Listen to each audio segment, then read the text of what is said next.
हमारे यहाँ के विधायक जब उस मेवाड़ की भूमि पर उतरे हेलीकॉप्टर से तो सबसे पहले उन्होंने भी उस माटी को अपने माथे पे लगाया है। हम में से कोई अगर हल्दी घाटी गया हो तो आज भी वहां की माटी पीली है मित्रों।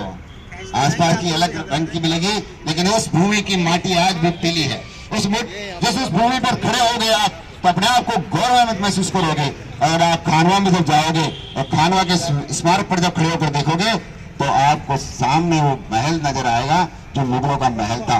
वहां से 40 किलोमीटर दूर, वहां से 40 किलोमीटर दूर फतेहपुर सीकरी का जो महल है वो उस खानवा के जो स्मारक बना हुआ है उस स्मारक के सीधे में है कि टारगेट ध्यान रखना, टारगेट यही है हमारा यहाँ पर रहने वाला।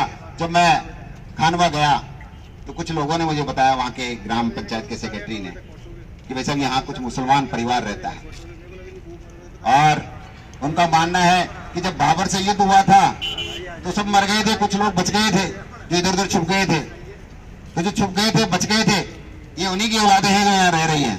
इनको ऐसा लगता है कि हम उन्हीं मुगलों की औलादे हैं और हम सब इसीलिए यहाँ बचे हुए हैं। तो उन्होंने जितने भी वहां लोग रहने वाले हैं उन्होंने अपने नाम के आगे मुगल लगा लिया, मुगल मोहम्मद खान ऐसे सब ने मुगल लगा रखा।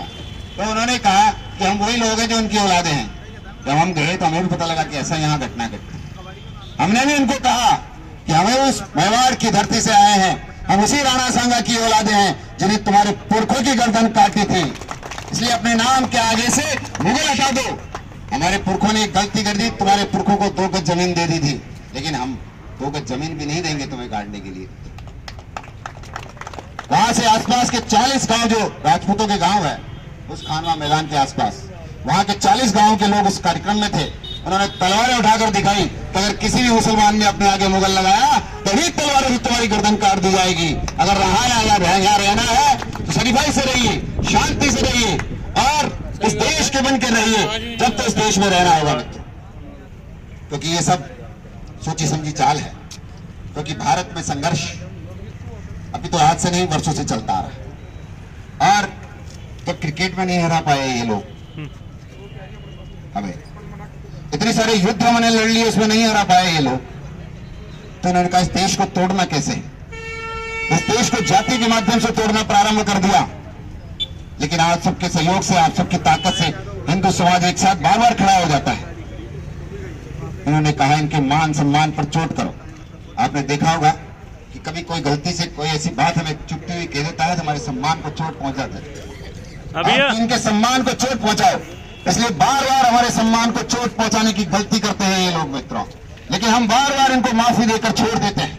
ये हमारी सबसे बड़ी गलती है बोलो कि बार बार चोट पहुंचाने का काम करेंगे, बार बार माफी दे देंगे, बार बार उसको पत्र डालते रहेंगे राष्ट्रपति जी को कि जब तक उसे नहीं हटाएंगे। इसलिए अगर एक परिवार में रहने वाले 4 से 5 लोग अगर पोस्ट कार्ड डालते हैं तो लाखों की संख्या में जब राष्ट्रपति भवन में पत्र जाएगा कि रामजीलाल सुमन को बाहर निकाला जाए, इन लोगों की भारत में आवश्यकता नहीं है, इन्हें तो वहां भेजा जाए, पाकिस्तान भेजा जाए। इन्हें वहां आवश्यकता है उनकी, इन्हें बाबर और अकबर की औलादों को वहां भेजा जाए। इसलिए हम सब संकल्प लेकर जाएं इस कार्यक्रम के माध्यम से। और जो राणा सांगा का अपमान किया है उस अपमान को हमें नहीं भूलना चाहिए, हमें बार बार याद करना चाहिए उसे किस व्यक्ति ने क्या कहा था, उसे रोज सुनना चाहिए किस व्यक्ति ने हमारे लिए क्या कहा था, उसे भूलना नहीं चाहिए। क्योंकि हिंदू समाज की आदत है कि थोड़ी देर आग की तरह जलते हैं उसके बाद ठंडे हो जाते हैं। ठंडा नहीं होना मित्रों, ये लो जल चुकी है, इस लो को आगे बढ़ाते रहिए।